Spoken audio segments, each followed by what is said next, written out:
at the end of the day, like I am an American. I was born in the States. I'm not Israeli American. I'm American Israeli. And I want to make sure that I don't necessarily lose sight of that because I'm proud of being an American. I'm proud of where I'm from. When I came here, the army didn't call me to serve.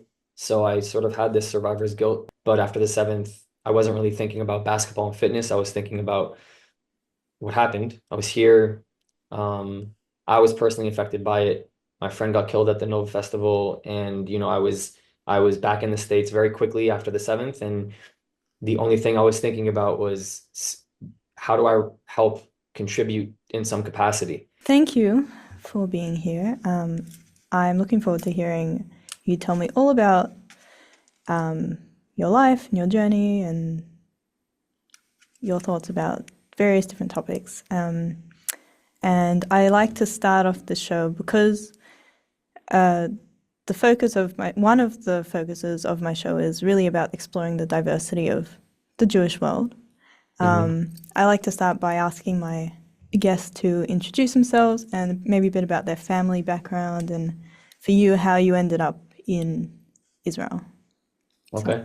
First of all, thank you for having me. I'm excited to talk to the community in Australia.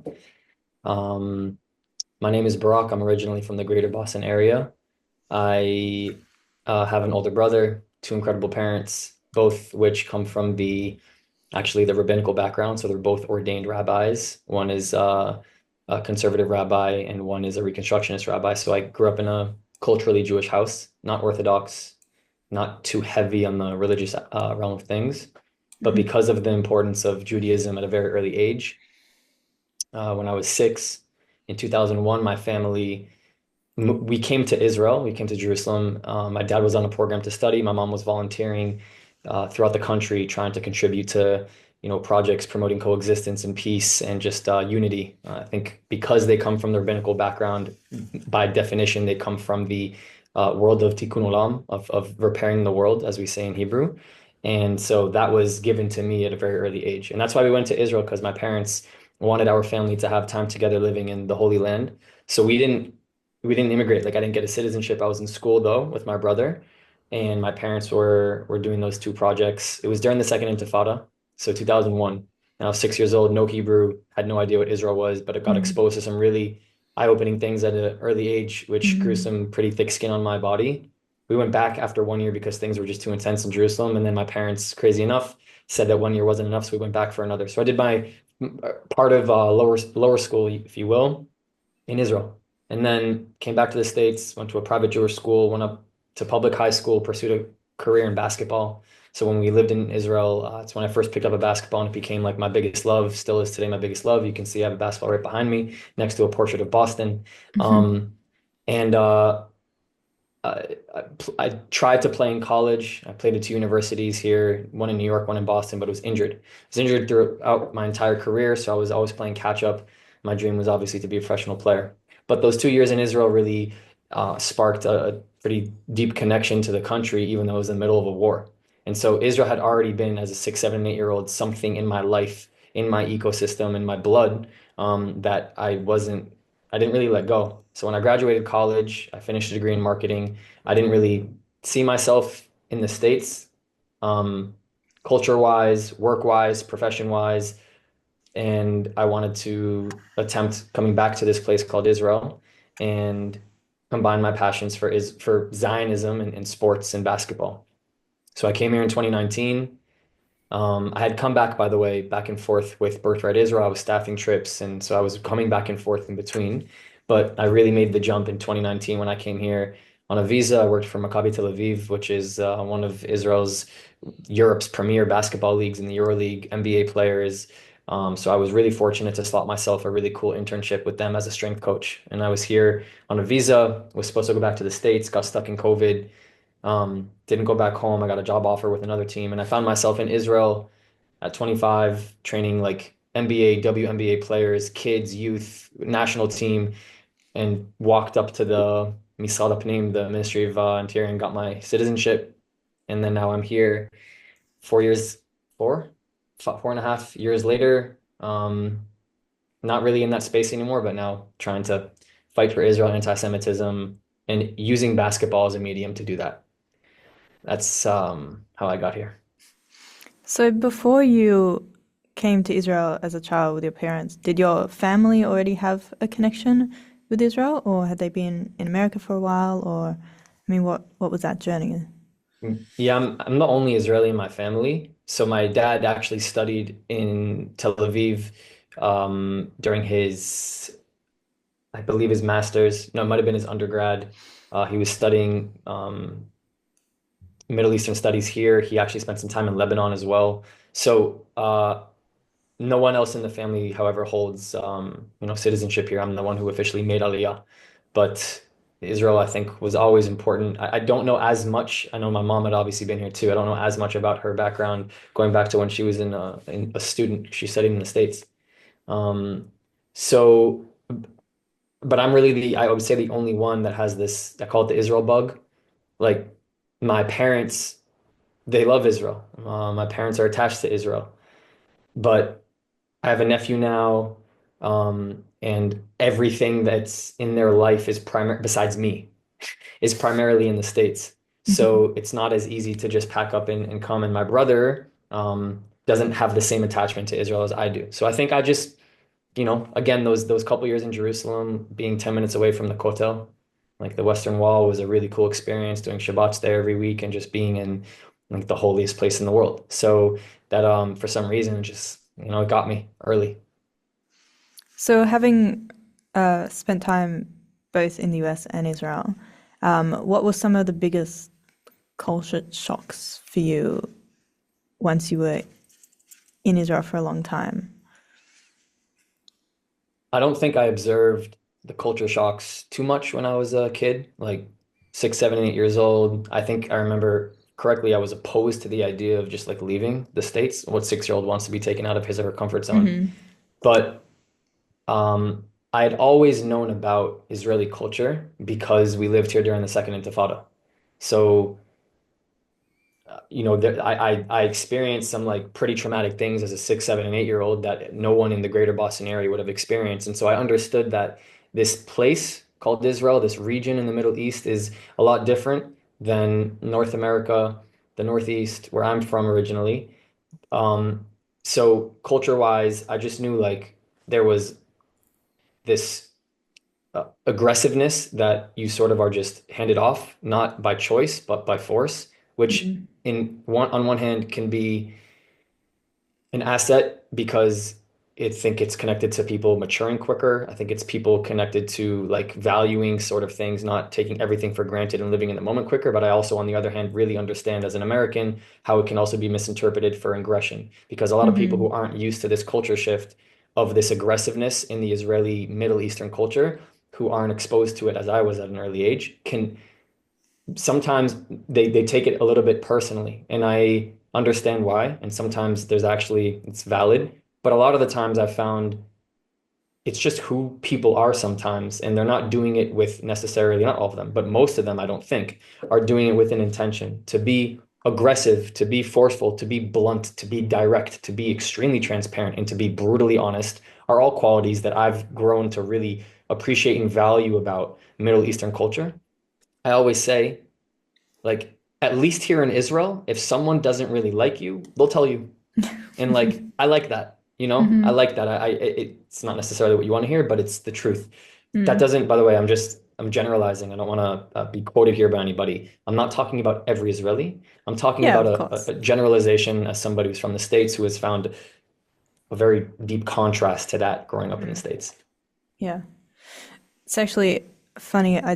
When you were saying that, I remembered recently I was in there's a falafel place in the Jewish ghetto in Melbourne that we call it, Mhm. and it's run by Israelis. And I was in there with a non-Jewish friend of mine, and he'd never really been in any Israeli places before. And it was a bit of a culture shock for him because he's like Australian, Italian, you know, very used to, works in a library, very used to like Australian, very laid back, Australian culture.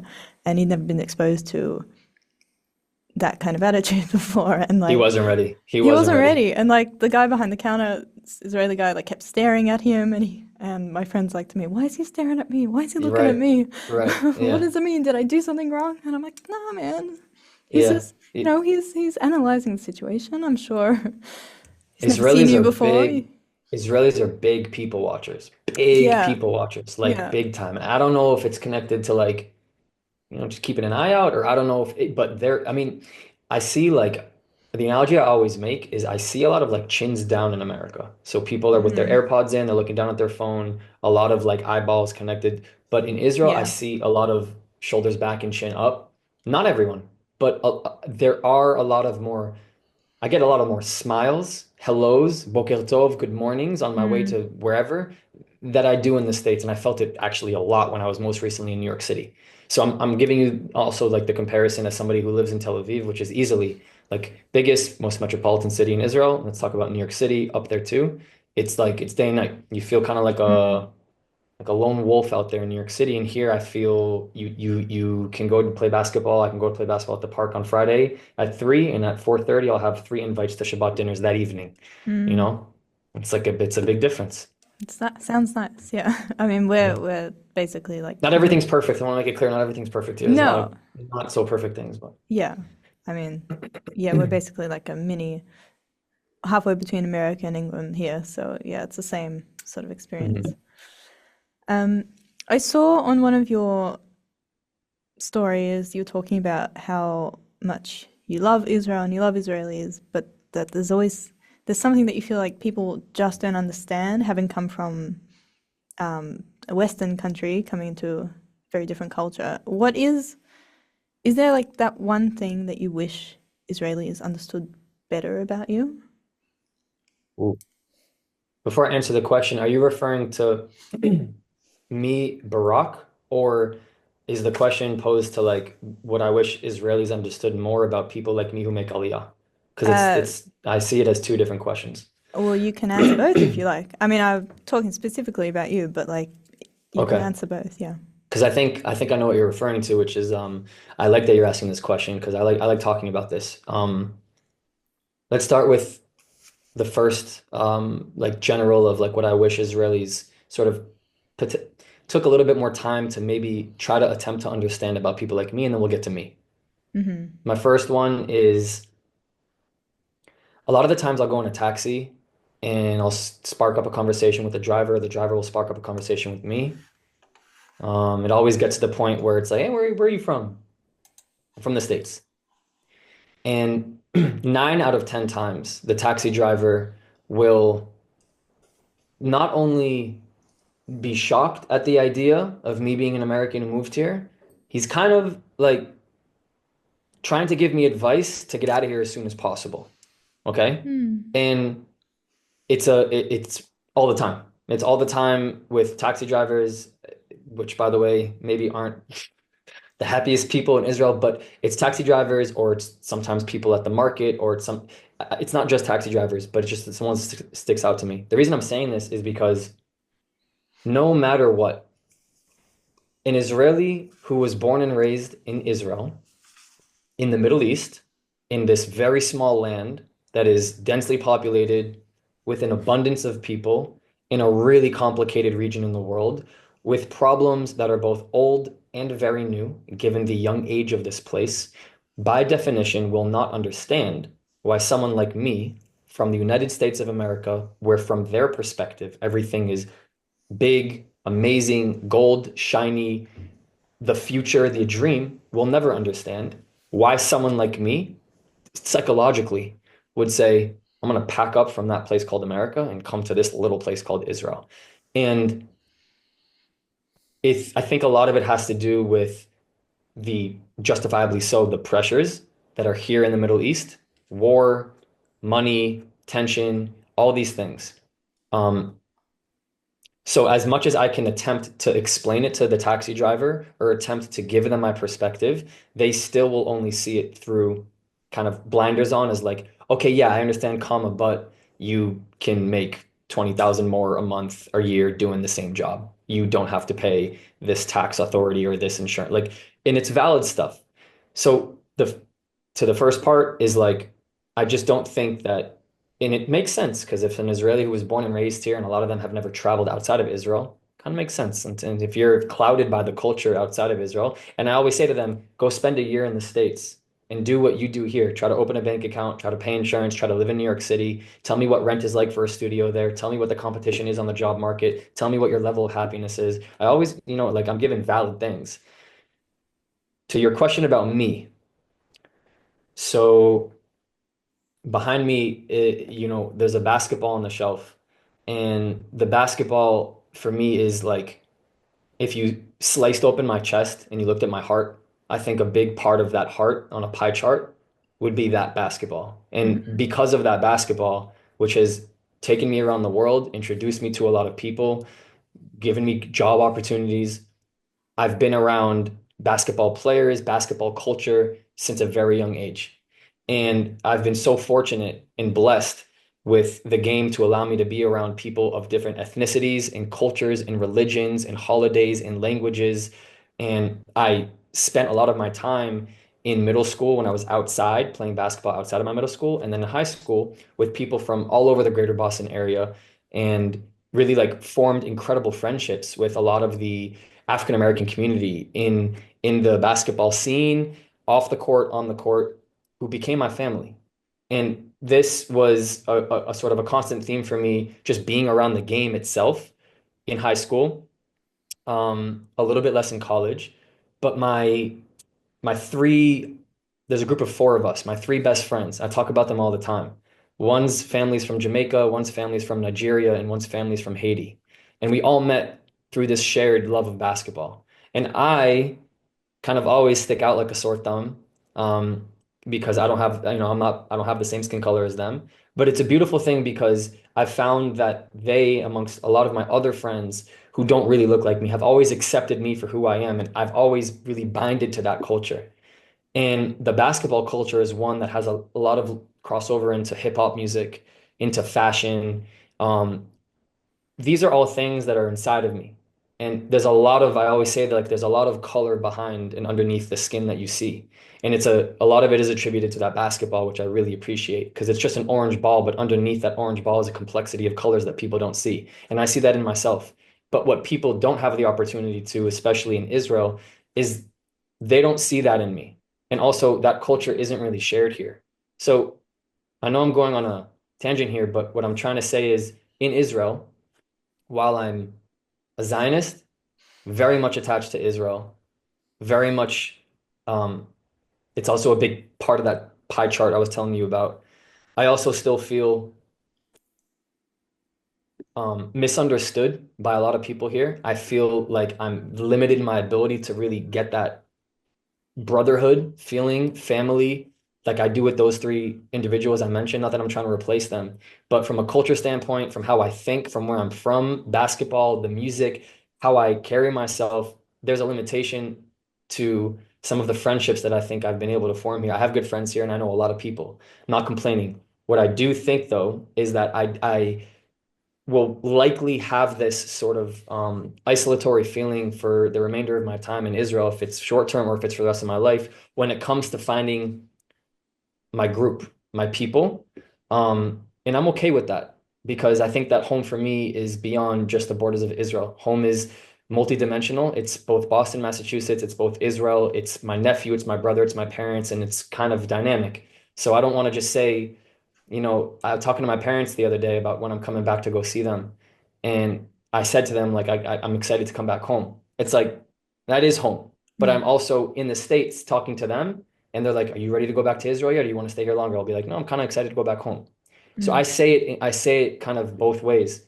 Um, I hope that answers your question, but that part for me is a little bit of, I don't want to call it an identity crisis. It just makes me feel I'm a super independent person. I'm alone. I don't have family here.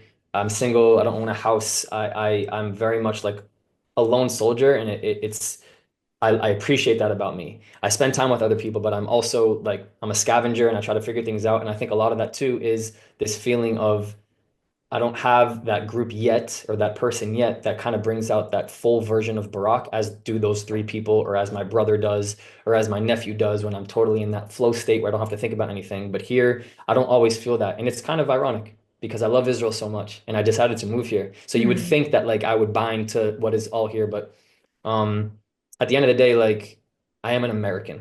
I was born in the States. I'm not Israeli American. I'm American Israeli. And I want to make sure that I don't necessarily lose sight of that because I'm proud of being an American. I'm proud of where I'm from. So do you call yourself American Israeli because you were born in the US? First of all, technically, yes, but that's not why. But I am, right? Like I'm not Israeli. I am Israeli, but I'm American. That's where I'm from. That's where I've spent the far majority of my life. I'm not anti-American. If I was anti-American, I would say I just call myself Israeli, but I'm not anti. Or you could be Um, Israeli American. I I mean could that, be, yeah. but I don't look at it as like percentages, because it's not like a 50-50. Just because I hold two passports doesn't mean I'm half one, half the other on paper potentially. But what matters is like what I feel inside. And I think that the levers get pulled in different directions every day. There are days where I really don't want to be here, and there are days where I really don't want to go to the States. There are days where I really want to talk in English only, and there are days where I only want to talk in Hebrew. Um, there's a constant mental like conversation I have with myself, which a lot of people do when they move to another place alone, about doubts or risks or this and that. But I'm a very highly risk-oriented individual. I've spent the far majority of my 20s just being very risky with trying to go after what I love, what I want to do, Mhm. not going for money, but going for things that make me happy. And then like hopefully later in life it all comes to fruition. But um, there's also a lot of like my parents aren't that young, and I've been seeing them sort of age through FaceTime for 4 years, and it's not easy. And like, you can't have both. I can't be here and be with them, but I also can't live a life where I'm sort of just trying to fulfill what other people would want from me. Not by the way, not that my parents want me to come. They are so happy I'm there, but other people probably would like to have Barack around more, but I want to be here. So it's always trying to find that balance. But I'm very close to my family. So I'm trying to create a life where I can kind of pack up and go there whenever I want. Yeah. So what is it? I mean, obviously, as you said, basketball is a huge part of you. What is it specifically about basketball compared to like any other sport that drew you in initially and what you love so much?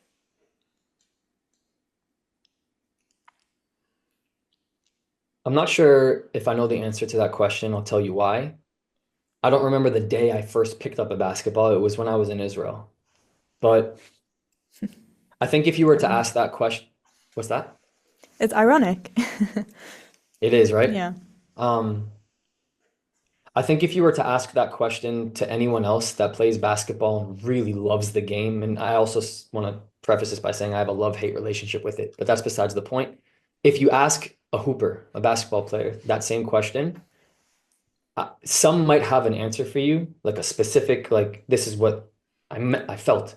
For me, and I think the far majority would tell you, you really just can't explain it. Like Hmm. when I step onto the court, if it was 6 years old in Israel, or if it's at 29 today, now in Tel Aviv, when I'm in between those four lines and I have a hoop and a ball, the world is numb and all my problems are frozen. Movement is gone. I don't pay attention to anything. I actually achieve like my meditative state. It makes me happy. Even on my worst days, if I play basketball, I can use it as an outlet to just be free. Even on my best days, I can go there and think about my childhood, think about what makes me happy, think about work, think about aspirations. The basketball court is like this matrix for me where you step into it, you achieve like the capacity to feel like you are on top of the world. And that isn't necessarily what I felt the first day I played basketball. But when I am on the court and I'm around the game, it is nostalgic and it makes me happy. And it makes me think about the people that I know and love the most and where I've been in my life and the schools that I went to and the things that I've done. Because literally, like the game has brought me a lot of that. And I've given a lot to the game, but I haven't gotten a lot out of it from a playing standpoint, which is where the hate relationship comes in. That's a different story. Hmm. Um, but I just don't think you can explain it. It's the same way where if you're asking somebody like, what is it that you feel when you go to Jerusalem and you have this out of body experience? And like some people can't explain it. I think it's energy. I'm not that religious. I have faith, but I think it's there's an energy around things that, and there's fields of energy that we literally don't see, but they exist. And I think that that energy around a basketball court for me deeply impacts me, and I feel connected in some capacity, and I've never let go of that feeling. So I actually like last week just like installed a basketball hoop in my apartment. It's like a Mm. mini basketball hoop. I don't get anything done anymore. I just shoot hoops like because it's just like so fun. So I'm Mm. telling you, I'm obsessed with the game. Well, that's great that you've been able to find something in your life that brings you that sense of joy. Um, I think a lot of people spend their lives looking for that. Um, but I want to go back to the previous question. You mentioned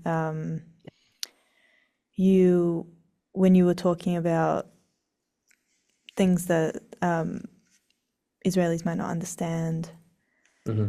and you mentioned feeling like you never quite like fit in various groups and even in Israel, and you haven't Hmm. found your people, your group yet. Um, Hmm.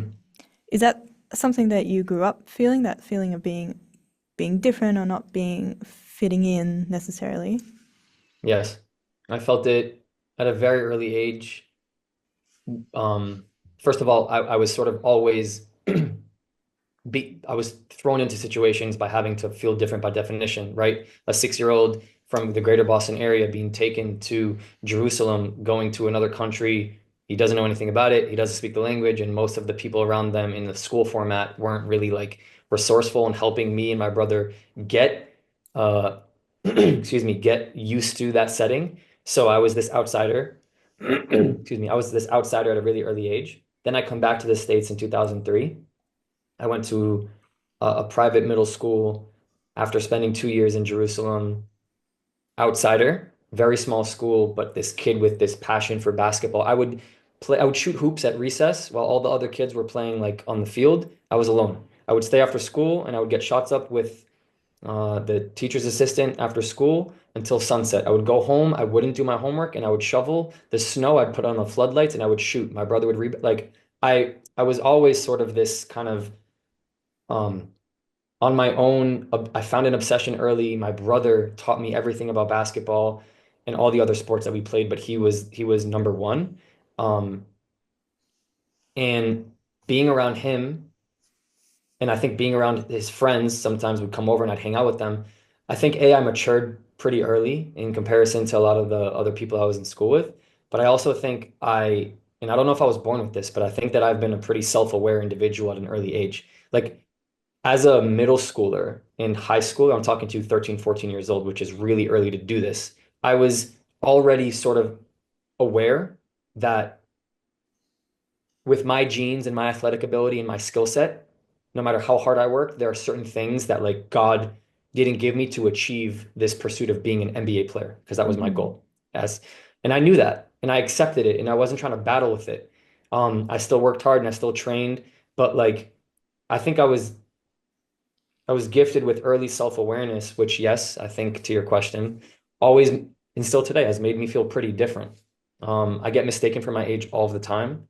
Uh, in my 20s and even in my early 20s, all the time mistaken for my age because I think I've just spent a lot of time around like-minded people, different people, unique people, older people, but like people who like really challenge me, mentally stimulate me and my thinking. And I think it's important that you are who you hang with. So yeah, I think by definition, I've always felt this sense of difference, which is unique. And I've always tried to stay true to that.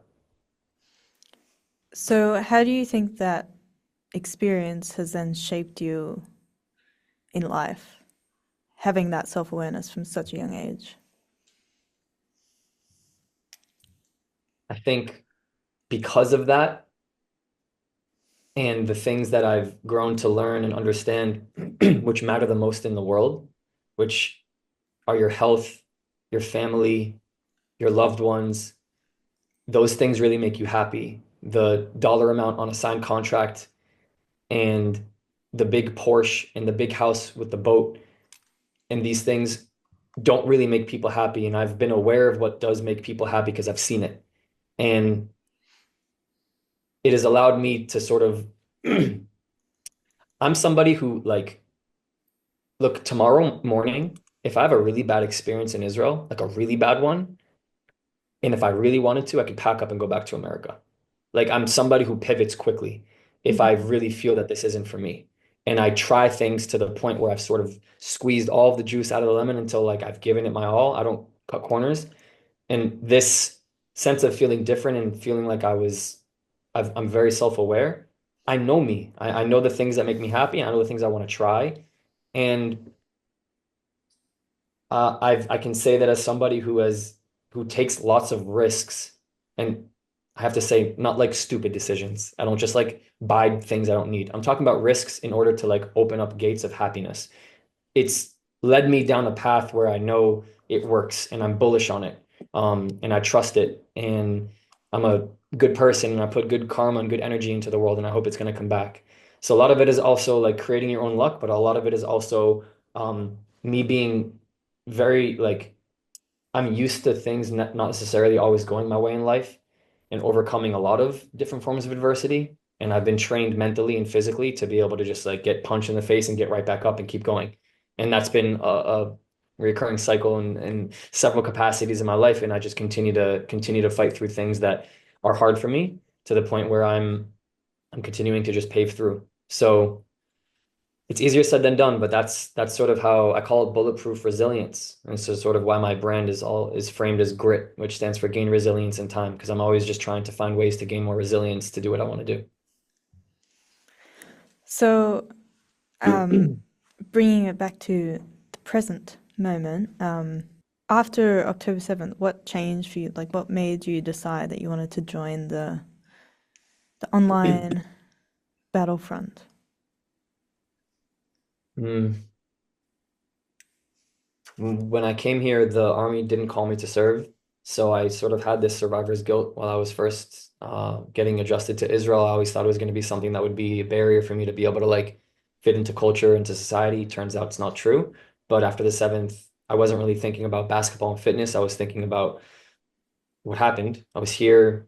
Um, I was personally affected by it. My friend got killed at the Nova Festival, and I was back in the States very quickly after the seventh, and the only thing I was thinking about was how do I help contribute in some capacity? Because I'm not in the battlefield and I don't have a role right now to wear a uniform, but there's potentially a way for me to help. And I started to speak up. So it started really from personal ambition to try and contribute to something that hit personally deeply. So, what are I see you and Tal and talking a lot recently about some of the challenges facing content creators in Israel at the moment. What are some of those the biggest challenges, do you feel?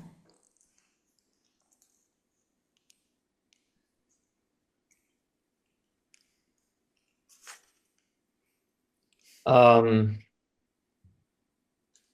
Number one, this is people think that because you started to make content about the Middle Eastern conflict and you've grown some sort of an audience or a platform and you have views and engagement and followers from the outside looking in, people assume that you have so-called made it and that you're raking in money for just saying things and Yeah. that you're pulling in money for just posting things and that you're doing this because you're clout chasing and you get thrown into that box. That is also inevitable. It is what it is. You can't do anything about people who just don't have context. So number one is most people don't understand that there's a lot of context needed to know why Barak or Tal or anyone else might have chosen to start speaking up. Number two, incredible lack of support for people who have committed um, their time, their lives, their work, their days, their nights, their energy, their thinking, their everything to be able to contribute. And by support, I am talking about financial support because the financial support is important to scale and grow and help reach more people. Because, in my opinion, I think advocacy and what we're doing needs to be going to people that don't already necessarily know the truth in what happened. We have to be speaking to people who are that loud, silent majority and that loud minority, which is something that you mentioned his name. Tal and I very much try to do. Number three, I think that a lot of the hasbara, and I really don't like that word, initiatives, departments, both here in Israel and in the West, are well funded and don't fund well. Okay. And Please it shoots, explain. What does that mean exactly? it means that if we're looking statistically and analytically at where anti-Semitism is today, as it was on October 6th, where Jewish people feel safest and how safe they feel on October 6th versus now. How many people are getting threats as they were on October 6th versus now. Everything has risen, all of it. Like the state of affairs is worse today and is going to be worse tomorrow. And we have gajillions of dollars, hundreds of millions of dollars being poured into attempts at doing this advocacy and hasbara, trying to reach people. And if I'm looking at the data and I'm looking at the numbers and I'm looking at what people are saying and where my information is going, I think we're very much shouting into an echo chamber and we're essentially amplifying an echo chamber louder and louder and louder. And the echoes just continue to bounce off all the walls. We haven't been able to penetrate out of a new space, into a new space, excuse me. So the money is there, but I don't think it's being allocated and funded to the right places. Mm-hmm. And I think a lot of it is sometimes a business move. I think a lot of it is sometimes branding. I think a lot of it is, and I understand that. I'm not naive to that. I understand how these things work. But I would have hoped that on January 29th, 2025, I could sit with you on this podcast and tell you we have addressed and are addressing and are confronting and are strategically working on in a positive direction anti-Semitism. And the same with how Jewish students in America and Australia and Europe feel and how synagogues feel. And I would have hoped to be able to have a good conversation with you about how these things have either decreased, we've been able to sort of understand where they're stemming from, or maybe able to open up more discourse. That's not the case. So systematically, we're not doing something right. Strategically, we're not doing something right. There's a lot of good people and a lot of good work, but I don't think that they're necessarily receiving the funds and the attention and the help that they need to be in order to step into these places. And it's beyond myself and Tal. There's many of them. Um, I think I have to say, absolutely a time and a place to be speaking to the echo chamber. And I absolutely think that most people don't have access to Israel. So I think it is important. I also think the conversation that we're having with or not having with people who haven't decided to say anything is just as much, if not more important, to get them to leave this dormant state. They're very dormant right now. So we're basically spending a lot of time and noise and attention with people that are very loud, and there's a lot of frequency and turbulence, but we need to be addressing and attacking and strategically going towards new audiences. And there's ways to do it, but we're not doing it and we're not scaling it. And I do think a lot of that has to do with our PR and how we're perceived. You just have to look into the comment sections of what people think and what they say. Like that's all you have to do. It is my subjective opinion, but I'm getting it from objective information. Mm. So So who do you think should be funding it? Is it the government? Is it Jewish organizations? both, Both? all of them. Yeah. I think they need to be. Can I mention something about the Free Palestine movement? Like, can Yeah. I just like use it as an example? Yeah, yeah, So yeah. I think it's important. Like, you can learn from your enemies. You really can. And I think that one thing that the Free Palestine movement has done exceptionally well It's is they PR. have a very clear, concise, and consistent message that is across the board, and it's two words. And all of them say it, and it is on steroids, and it Yeah, works. it's We true. have 77 logos, 74 slogans, and we have so many sects of like different Judaism, like anti, pro, secular, like, but they are just one herd that moves as a unit cohesively, Mm. strategically. They don't go off of their strategy, they don't go off of their framework. They like stick to the plan. And people are going to say, yeah, but it's a numbers game. Okay, they've recruited enough people to get on board with the message and it's working. I think that I would have hoped our Jewish organizations in Israel would have looked at it at the same way. And I think words really matter. And I have to be honest, free Palestine, not that I agree with it, but it's working for them. And they're investing money from people who have 200 followers on TikTok all the way up to ones with 5.7 million because they're addressing the same thing and they're all doing the same thing and they're amplifying each other and it's working. It is working and it is destroying us. By the way, I'm not trying to make it sound like none of our efforts, none of what we do is good. I see an incredible amount of really passionate, good, heartfelt, sentimental storytelling that is being done. But I don't think that as like Am Yisrael and its allies across the West, I don't think we're talking the same language. And I think that it creates a little bit of an obstacle in the middle that then the Free Palestine movement or radicals use to their advantage to then show us, be like, you guys can't even figure it out amongst yourselves. So that, and then that's what I mean by Tall and I are there picking up after people's stuff and having to, it's consistent, it's every day, it's every day. So yeah, Mm. I think that some of it is a little bit, and it's tough love. And I'm sorry we have to have this conversation with the listeners who might disagree with me, but yeah, we need to hold ourselves accountable a little bit if we're the ones coming up with this messaging and if we're the ones with the money in the pocket and we're the ones making the decisions of where this money's going. And and we have to look at the data. So if someone can come on and tell me I'm wrong and show me that anti-Semitism is lower, that a lot of Jews feel safer, and that institutions don't need as much security, and that people aren't getting death threats, and that people, like, if you can show me that, I'll Mm. stop talking. But Yeah. until that data is there, I think we have something to look at. Yeah. I mean, that makes sense, but trying to imagine Jewish organizations coming to an agreement on one There slogan, you go. I don't know, There you man. go. I can't see it. That's a big issue, right? Yeah. You just hit the nail on the head. Yeah. That's and we have to address that. The no Mm. one out there, we don't need a consultant to come in and tell us like we that you just said it. We can't like we have so many different um variations that we're all when we're by the way, we're all trying to say the same thing. I get it. We're all trying to say, Am Yisrael and Israel has the right to defend itself. Like the main, like when you clear the clouds, the main messages, like we're all trying to say the same thing. Free the hostages, bring them home. Yeah. But we're like each in the same army, but then our platoons like each go off on like a different mission, and we'll figure it out, and we'll see each other at the end, and hopefully we figure it out and make it there. Like I think we need to be a little bit more strategic on the drawing board of like working together in unison, even if in different areas, and that's what Free Palestine does really well. Yeah.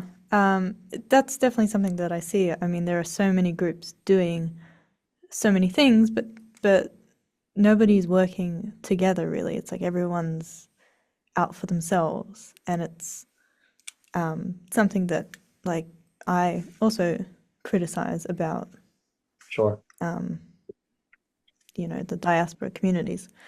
But Hmm. I also think though, I mean that the inability to have a consensus about something that's such a deeply entrenched identity that's and there's such a diversity of Jewish experiences over such a long period Mm. of time, um, both religiously and culturally. I don't know how we could possibly come to one consensus about like one message because that we do have such a diversity within the Jewish world that the Free Palestine movement, like you've got people coming in with no knowledge and they're just jumping on the bandwagon. Like they're happy to adopt this same identity. Mm. Um, so yeah, I don't know, but You're raising a good point, and I don't know if we should say that the damage has been done. I think that we're talking about not an overnight, not a yearly, or we're talking about like three, four, 500 year process of trying to, I don't want to say we have to rebrand ourselves, but I think that enough is enough. Like, either as Jews and the allies of Israel, either we sit here and say, like, this is just going to be our lives while we are all on earth together. And we have to deal with these. It's like the stock market. Like October 7th and the year after was this like it was a high, a lot of things, a lot of movement, a lot of activity, a lot of purchase, a lot of sales, this and that. And now this wave is slowly coming down. Algorithms are changing, less and less people are talking about it. In 3, 4, 5 years, do you really see these Free Palestine movements? Yes, sporadically. My guess is not as much. But Yeah. so either we say here we're going to have to deal with this evolution of Mm. really awful stuff, or do we come to a round table with all of these different, you said like beliefs, ideologies, put the seculars and the Orthodox ultra, put these political spectrums, put them to the side for the coalition, against the coalition, because when we start to have dissonance with one another because of these, we continue to spend more time and energy not threading the needle and moving forward and figuring out a way to understand we have. And I think it's, by the way, I think one of the beautiful things about Judaism is we have all of the things you're describing. I think it's a beautiful thing. Um, I'm somebody who grew up in a house with that, so I appreciate that.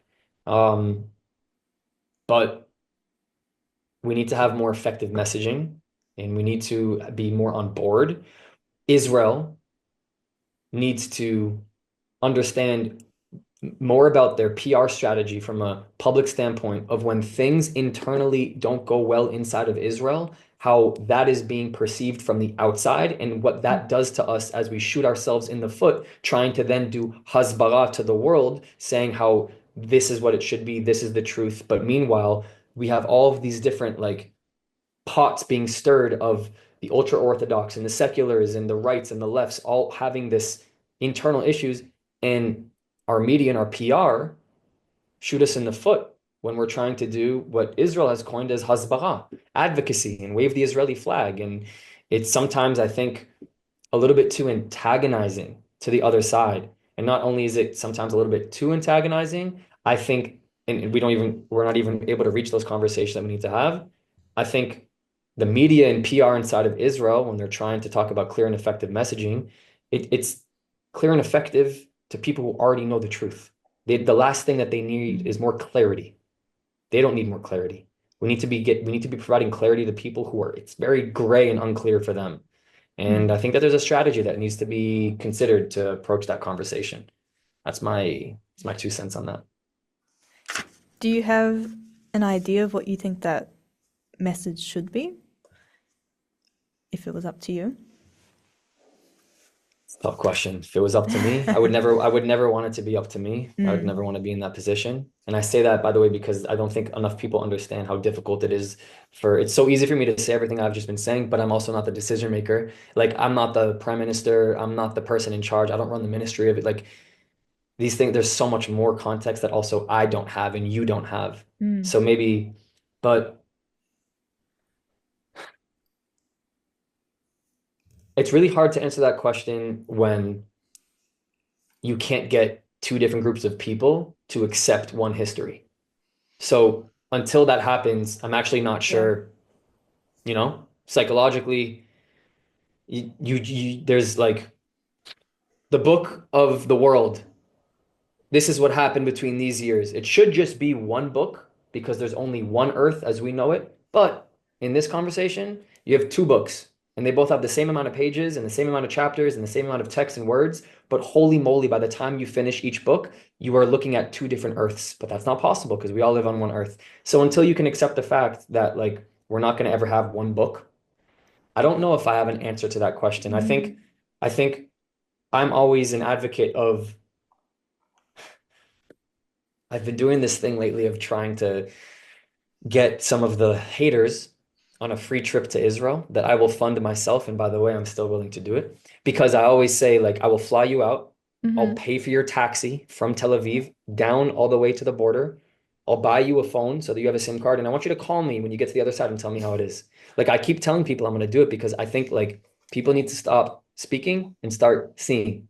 Like Yeah. I want to get people to be in Israel. I want to get people, I also want Israel to be able to send people like me or others out to their communities so that we can humanize the conversation, show them Mm, that I'm normal, I like basketball, I like hip hop music, humanize it. mm, So, um, but not just humanize because they don't look at us as humans per se.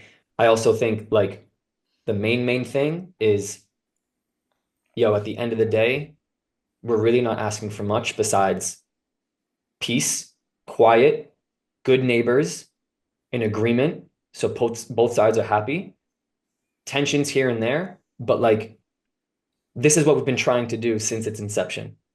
Why are we so far away from being able to achieve that? And I think it's because we have two books. That's what I think. mm, mhm. So I've recently had a an introduction, little taste of what I imagine you guys go through on a daily basis online. Oh, Since I posted those clips with Tal on my Instagram, and obviously it reaches his entire audience. So sure. I imagine this is what he deals with. These are people that follow him.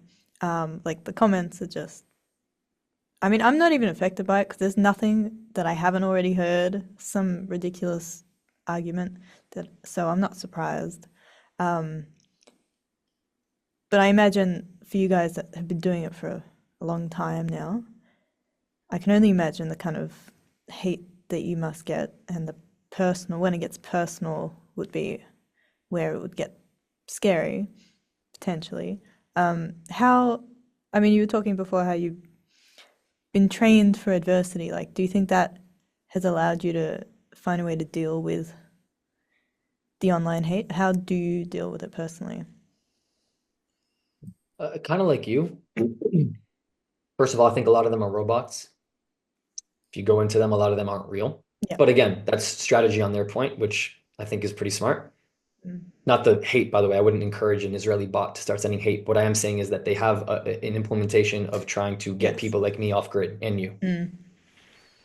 I would never send, have never sent. Anybody can go through my, I've never threatened anyone. I mean, I think that that's important. It doesn't affect me. Some of them I laugh, honestly, because they are real people who spent the time. But then Yeah.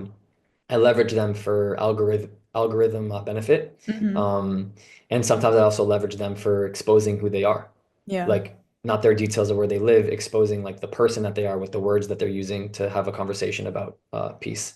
Mm. So it's actually something I kind of look at as like, it's like a bone being tossed in front of me. I'm gonna go grab it. Um, but I know people who don't necessarily deal with it that way, who it's it's hard to like wake up to a message um that says really vile things. And I really understand why people can take it that way because a lot of the times they mean it. When Mm. they're sending these messages, like they really mean it.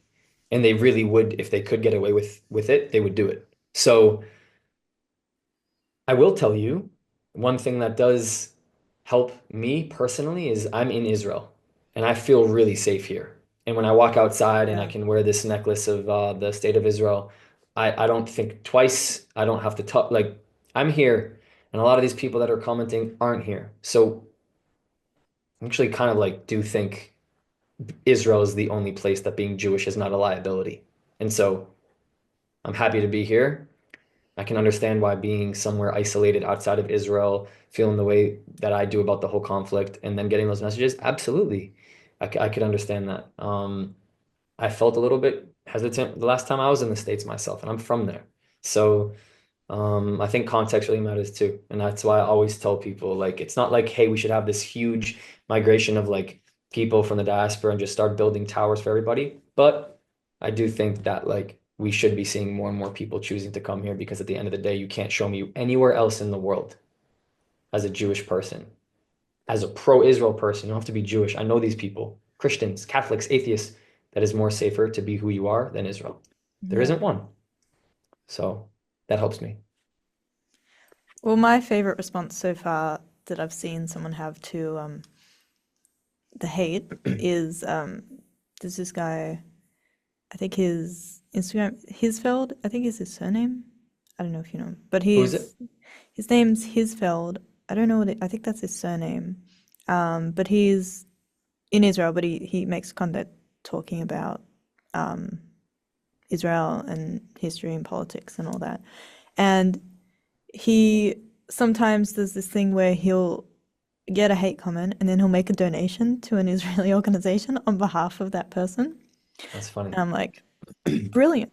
I think, I like that. if we used our money, the wealth of the Jewish world, and we funded each other every time we got some hate, I mean, maybe that's where the funding could go to. I don't That's know. very funny. I like Yeah. that. I like that. Yeah. Um, okay. So I like to end um, my interviews for the show by talking about music. Because for me, that's one of the things that really can expose you to another culture in a way that connects you on an emotional level to someone else's experience or language or whatever it is. Um, and I like to end out the show by playing a song recommended by my guest that's either in Mm. their language if they're from a non-English speaking background, or a song that has significance to them. So is there a song that you would recommend? Sure. Um, the song is called Mima Makim, which means I'll spell it for you. Is It that the means from Idan Raichel? you got it. Ah, I like that song. There you go. So what is it about that song that, why did you choose that song? Yeah, it's very easy actually for me. It's called From the Depths. And when I first came to Israel, and every time that I've come back since, especially like it's like weird, people will tell you this, but like when the plane's flying over the coast and you start to begin to see the country, you start to get like chills or Is goosebumps. It's a yeah. thing. It's a Mm-hmm. real thing, not just for Jewish people. And um that song, there's two of them actually from Idan, who's my favorite Israeli artist ever. Mm-hmm. Um uh Mima Makim takes me back to Jerusalem, takes me back to first and second grade, takes me back to the neighborhoods that I lived in, takes me back to Efrata, which is the school that I went to, takes me back to memory lane of like my journey. It makes me think about my family, and it's literally called From the Depths because like the depth of my connection to Israel and my journey to Israel and the depth of where home is for me. I told you it's sort of multidimensional. That song walks me through life in so many different spaces and capacities. Each time I listen to it, it's sort of a different capacity. Um, it's this for me personally, it's nostalgic.